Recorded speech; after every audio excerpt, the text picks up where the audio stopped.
Hello everyone, हर हर महादेव। कैसे हैं आप सब? उम्मीद करती हूँ आप सब बहुत अच्छे होंगे, मज़े में होंगे, स्वस्थ होंगे। तो आज हम आपके लिए जो रीडिंग करने वाले हैं, हम देखने वाले हैं कि आप दोनों एक होंगे या नहीं, आप दोनों का मिलन होगा या नहीं। आप यहाँ जिस व्यक्ति के लिए ये रीडिंग देख रहे हैं, उस व्यक्ति का अपने मन में 3 बार नाम लीजिए, उनकी एनर्जी से कनेक्ट कीजिए, वीडियो को लाइक कीजिए, चैनल को सब्सक्राइब कीजिए और अपने गार्डियन एंजल से कहिए कि आपकी आज की इस रीडिंग में जो भी आपके लिए मैसेज है, वो सही तरीके से पॉजिटिव वे में आप तक पहुँचाएँ। ये रीडिंग बिल्कुल टाइमलेस और कलेक्टिव है, तो जब भी वीडियो आपके सामने आएगी तब आपसे रेजोनेट करेगी और अगर रीडिंग आपसे रेजोनेट करती है तो प्लीज़ आप इसे क्लेम करें। अब अपनी आंखें कुछ पल के लिए बंद कीजिए, एक गहरी लंबी सांस लीजिए और उस व्यक्ति का चेहरा अपने मन में लेकर आइए, उनको इमेजिनेशन में लेकर आइए, विजुअलाइज कीजिए अच्छे से और 3 बार उनका नाम लेकर इस फाइल में से किसी भी एक फाइल को अपने लिए चुन लीजिए, जो थंबनेल में आपने देखी है। जो भी फाइल आपको अपनी तरफ सबसे ज़्यादा अट्रैक्ट कर रही है, वही आपकी आज की रीडिंग है। तो चलिए स्टार्ट करते हैं फाइल 1 से, जिन्होंने भी यहाँ आज फाइल 1 को अपने लिए चुना है। अपने पर्सन का नाम लीजिए, रीडिंग को सुनना स्टार्ट कीजिए। यूनिवर्स प्लीज़ गाइड कीजिए जिन्होंने भी फाइल 1 को चुना है, उनके लिए आज की इस रीडिंग में मुझे प्लीज़ गाइड कीजिए फाइल 1 के लिए। यूनिवर्स प्लीज़ गाइड कीजिए फाइल 1 के लिए। यूनिवर्स प्लीज़ गाइड कीजिए फाइल 1 के लिए। प्लीज़ गाइड कीजिए फाइल 1 के लिए। यूनिवर्स प्लीज़ गाइड कीजिए।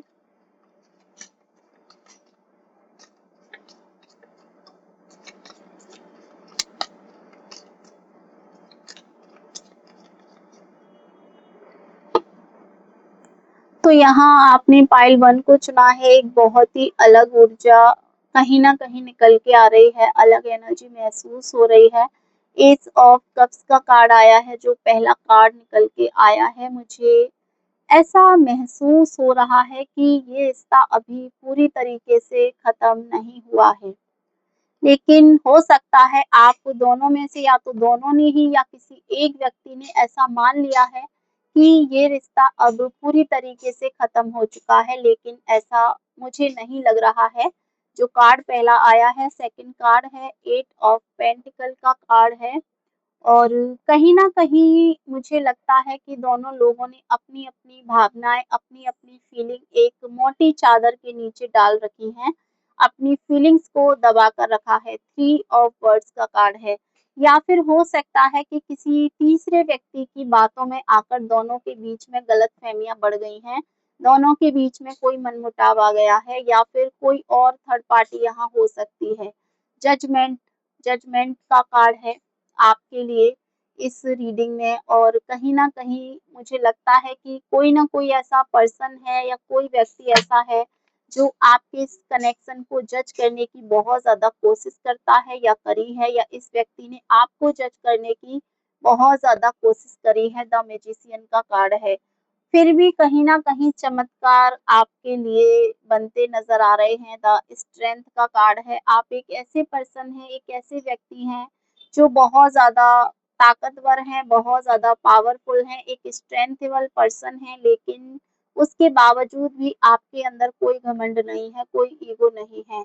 आप किसी भी चीज़ का कभी कोई दिखावा नहीं करते हैं। 8 of wands, 3 of words okay. Third 3 जो कार्ड है वो 2 तरीकों से निकल के आया है, आप देख सकते हैं। यहाँ जो 3 ऑफ वर्ड्स का कार्ड है एंड उसके नीचे आप देख रहे हैं 3 ऑफ वैंड्स का कार्ड है।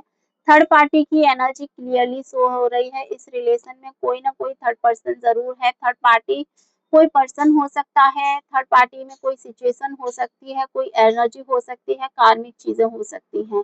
2 ऑफ वैंड्स का कार्ड है, बट कोई ना कोई थर्ड पार्टी है और मुझे लगता है कि आप ये काफ़ी अच्छे से जानते हैं कि ये थर्ड पार्टी क्या चीज़ है। 2 ऑफ वर्ड्स, कोई ना कोई ऐसा है जो आपके इस रिश्ते को एक तरीके से तोड़ना चाहता है। बॉटम में आया है 5 ऑफ कप्स। आई होप के कार्ड्स आपको अच्छे से शो हो रहे हैं। यहाँ मैं आपके लिए अगर थर्ड पार्टी की बात करूँ तो हो सकता है कि फैमिली प्रॉब्लम आपके रिलेशन में बनी हुई हो, जिसकी वजह से आप दोनों जो हैं वो मिल नहीं पा रहे हैं या फिर इस पर्सन की अपनी पर्सनल लाइफ की प्रॉब्लम्स हो सकती हैं, करियर प्रॉब्लम या फाइनेंशियल प्रॉब्लम जो भी है, ये चीज़ें हो सकती हैं और काफ़ी सारे लोगों के रिश्ते में ये एनर्जी भी निकल के आ रही है कि कोई इंसान नहीं चाहता है कि आप दोनों एक हो जाएँ, आप दोनों का ये रिश्ता एक हो जाए। कोई आपको खुश देखना नहीं चाहता है, कोई ऐसा पर्सन है जो या तो इस व्यक्ति को लाइक करता है या फिर आप दोनों को अलग करना चाहता है। ये एनर्जी तो क्लियर ही है जो मैं यहाँ थर्ड पार्टी की एनर्जी को आपको यहाँ शो कर रही हूँ, बता रही हूँ। और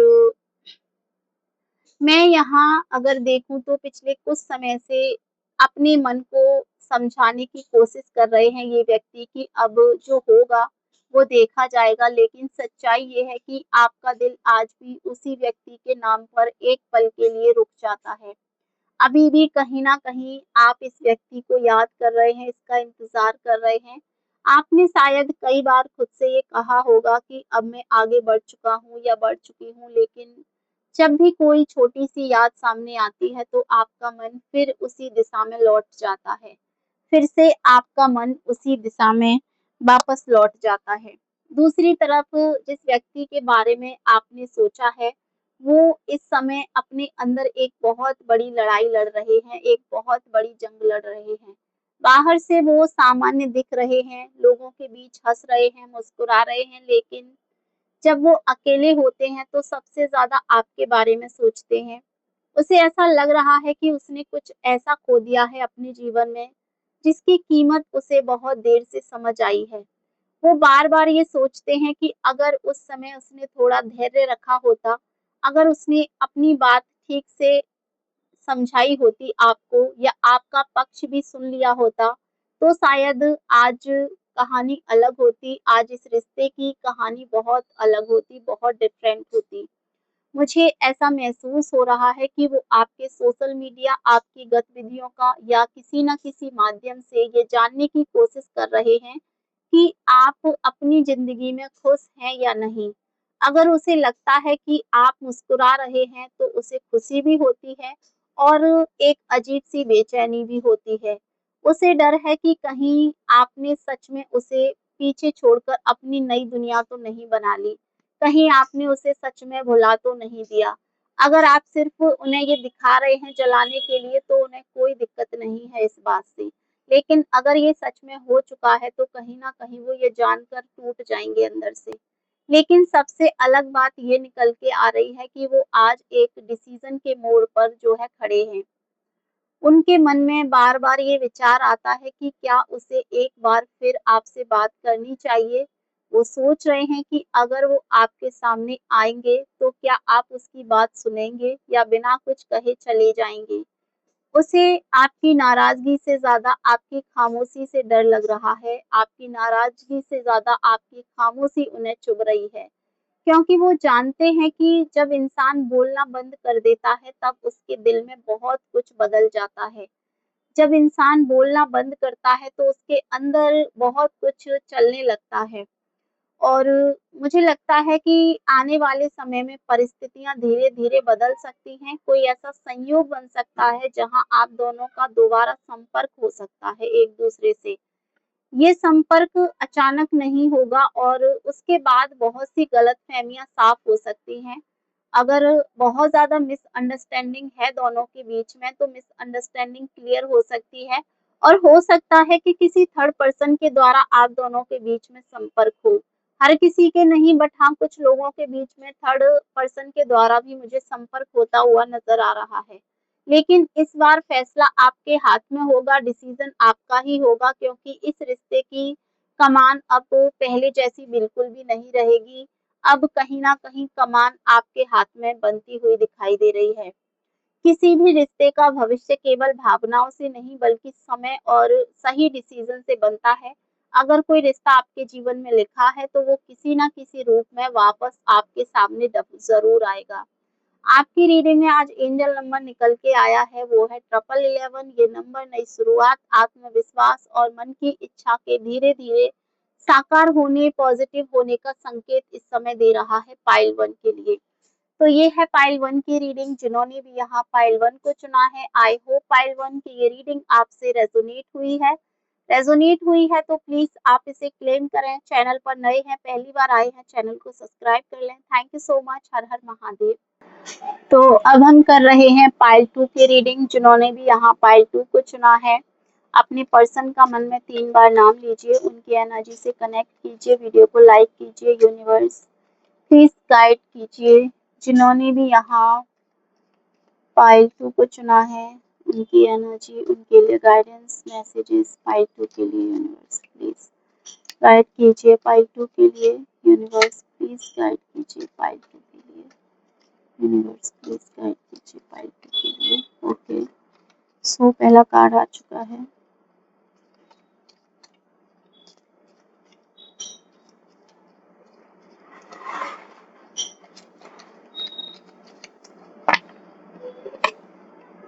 एट ऑफ कप्स। ओके, तो मुझे यहाँ लग रहा है कि ये रिश्ता केवल दूरी का नहीं बल्कि अधूरे शब्दों का है कहीं ना कहीं। अगर ये रिश्ता आपको सिर्फ दूरी का लग रहा है तो ऐसा नहीं है, डिस्टेंस का नहीं है, कहीं ना कहीं शब्दों की कमी, अधूरे शब्दों की कमी है। नाइट ऑफ कप्स का कार्ड है, कुछ अधूरा है, अभी भी बाकी है। रातों को आपके ख्याल बहुत आ रहे हैं, आपके बारे में बहुत ज्यादा सोचा जा रहा है। नाइन ऑफ वर्ड्स, रात को सबसे ज्यादा आपको याद कर रहे हैं, आपको मिस कर रहे हैं, और बहुत सारे जख्म हैं दिल में, बहुत कुछ कहने को है लेकिन कह नहीं पा रहे हैं। रीजन चाहे जो भी हो लेकिन दिल में बहुत कुछ है। सेवन ऑफ वर्ड्स, सच्चाई का सामना ये व्यक्ति नहीं कर पा रहे हैं या करना नहीं चाहते हैं। जो सच्चाई है उसे एक्सेप्ट नहीं कर रहे हैं। द हर्मिट का कार्ड है, लेकिन एक ना एक दिन सच्चाई को एक्सेप्ट करना ही होता है, हमें ये भी पता है। सच से बड़ी कोई ताकत नहीं होती है और ये व्यक्ति अभी भी कहीं ना कहीं चमत्कार के भरोसे बैठे हैं। क्वीन ऑफ वर्ड्स बॉटम में आया है आपका ये कार्ड। तो यहाँ मैं देखूं इस पर्सन की एनर्जी, मुझे ऐसा लग रहा है कि आप दोनों के बीच बहुत कुछ ऐसा रह गया है जो कभी कहा ही नहीं गया, एक दूसरे से बोला ही नहीं गया। आपने शायद कई बार इंतजार किया कि सामने वाला पहल करेगा, लेकिन समय बीतता गया और दोनों अपनी अपनी चुप्पी में कैद होते चले गए। आप इस समय बाहर से बहुत मजबूत दिखाई दे रहे हैं, बहुत स्ट्रॉन्ग बनने की कोशिश कर रहे हैं। आपने अपने जीवन की प्राथमिकताएं पूरी तरीके से बदलना शुरू कर दिया है। पहले जहां आपका पूरा ध्यान इस व्यक्ति पर था, अब आप अपने भविष्य, अपने काम और अपनी शांति पर ध्यान देने की कोशिश कर रहे हैं। लेकिन कभी-कभी रात के समय अचानक उनका नाम आपके मन में आ जाता है, आपको कभी-कभी उनके सपने भी आते हैं, आप सोचने लगते हैं कि आखिर वो आज क्या महसूस कर रहे होंगे, आपके बारे में इस समय क्या सोच रहे होंगे, क्या वो आपसे कुछ कहना चाहते हैं। ऐसी बातें आपके मन में कहीं न कहीं मुझे लगता है कि इस व्यक्ति को लेकर चलती रहती हैं, लेकिन इसके बावजूद भी उसके दिल में आपके लिए सम्मान पहले से कहीं ज़्यादा बढ़ चुका है। उसने आपको खोने के बाद आपकी कीमत को बहुत अच्छे से समझ लिया है। जिस व्यक्ति के बारे में आप यहाँ सोच के ये रीडिंग देख रहे हैं, उसके मन में इस समय सबसे बड़ी भावना एक पछतावे की है, एक गिल्ट की है, रिग्रेट की है, बल्कि डर की भी है, ऐसा लग रहा है। उसे ऐसा लग रहा है कि शायद अब बहुत देर हो चुकी है, बहुत कुछ बदल चुका है, आप बदल चुके हो, आप अपनी लाइफ में आगे बढ़ने की कोशिश कर रहे हो, आपके बिहेवियर में, आपकी पर्सनैलिटी में उन्हें बहुत ज़्यादा चेंज नज़र आ रहा है। वो सोचते हैं कि अगर आज वो आपके सामने आएँगे तो शायद आप उन्हें देखोगे भी नहीं, उनकी तरफ आप पलटोगे भी नहीं। अब आप इतने ज़्यादा बदल चुके हो और इसी वजह से उनके अंदर मुझे लगता है कि एक हिम्मत नहीं हो रही है। उसे महसूस हुआ है कि आपने हमेशा इस रिश्ते को निभाने की कोशिश की थी। कुछ टाइम में इस व्यक्ति ने कहीं न कहीं अपने ऊपर जिस तरीके से ध्यान दिया है, इस रिश्ते के बारे में उसने जितनी गहराई से सोचा है, उसे यही समझ आया है कि आपने इस रिश्ते को जिस तरीके से निभाने की कोशिश करी है, उतनी कोशिश उन्होंने नहीं करी थी। जबकि उसने कई बार अपनी ज़िद, अपनी अहंकार या अपनी परिस्थितियों को आपसे दूर रखा। अब जब वो पीछे मुड़कर देखते हैं तो उसे अपनी गलतियाँ साफ दिखाई देती हैं, अपनी मिस्टेक्स उसे क्लियरली नज़र आती हैं। मुझे ऐसा महसूस हो रहा है कि वो कई बार आपके बारे में ये कल्पना करते हैं, ये इमेजिनेशन करते हैं। वो सोचते हैं कि अगर एक दिन अचानक आप दोनों की मुलाकात हो गई तो वो पता नहीं किस तरीके से आपको फेस कर पाएँगे। या फिर हो सकता है कि आप उन्हें देखकर आगे बढ़ जाओ, आप उनकी तरफ ध्यान ही ना दो, इस तरीके के थॉट उनके अंदर चलते रहते हैं। वो अपने मन में बार-बार उस बातचीत की तस्वीर बनाते हैं जो अभी तक कभी आप दोनों के बीच में हो ही नहीं है। यानी कि उन बातों को दोहराते हैं जो बातें अभी तक हुई नहीं है आप दोनों के बीच में। अपने मन में जो कहानियाँ बनाना होता है सेम सिचुएशन इस व्यक्ति के अंदर है। उनके अंदर अभी भी आपके लिए एक अट्रैक्शन है, एक आकर्षण है, लेकिन इस बार वो केवल आकर्षण नहीं बल्कि एक गहरी कमी महसूस कर रहे हैं। आपकी कमी महसूस कर रहे हैं, आपकी कमी उन्हें कहीं न कहीं मुझे लगता है कि खल रही है। ये ये भी मुझे एक चीज़ नज़र आ रही है, दिखाई दे रही है कि आने वाले कुछ महीनों में उसके जीवन में ऐसा बदलाव होगा जो उसे आपकी तरफ कदम बढ़ाने के लिए प्रेरित करेगा, आपकी तरफ बढ़ने के लिए मजबूर करेगा। हो सकता है वो सीधे माफ़ी ना माँगे लेकिन किसी न किसी बहाने से आपके करीब आने की कोशिश ज़रूर करेंगे। अब ये भी पूरी तरह से मुझे लगता है कि आपकी इच्छा पर निर्भर करेगा कि आप उस व्यक्ति को दूसरा अवसर देना चाहते हैं या नहीं देना चाहते हैं। ये पूरी तरीके से आपके ऊपर है। आज की आपकी रीडिंग में डिवाइन मैसेज यही आ रहा है कि हर वापसी का मतलब रिश्ता फिर से शुरू करना नहीं होता है। कभी-कभी कोई इंसान केवल इसीलिए लौटता है ताकि अधूरी कहानी का अंत सम्मान के साथ हो सके। इसीलिए किसी भी डिसीजन से पहले अपने दिल की आवाज़ आप ज़रूर सुनें, अपनी अंतरात्मा की आवाज़ ज़रूर सुनें। आपकी आज की रीडिंग में एंजल नंबर निकल के आया है 777। ये नंबर डिवाइन टाइमिंग, आध्यात्मिक सुरक्षा और उस रास्ते की ओर इशारा कर रहा है, जहाँ आपके लिए सबसे अच्छा परिणाम आपका इंतज़ार कर रहा है। तो ये है पाइल 2 की रीडिंग जिन्होंने भी आज पाइल 2 को चुना है। अगर ये रीडिंग आपसे रेज़ोनेट करी है तो प्लीज़ आप इसे क्लेम करें। चैनल पर नए हैं, पहली बार आए हैं, चैनल को सब्सक्राइब कर लें। वीडियो को लाइक कर दें और वीडियो को हाइप करना बिल्कुल भी ना भूलें। Thank you so much. हर हर महादेव।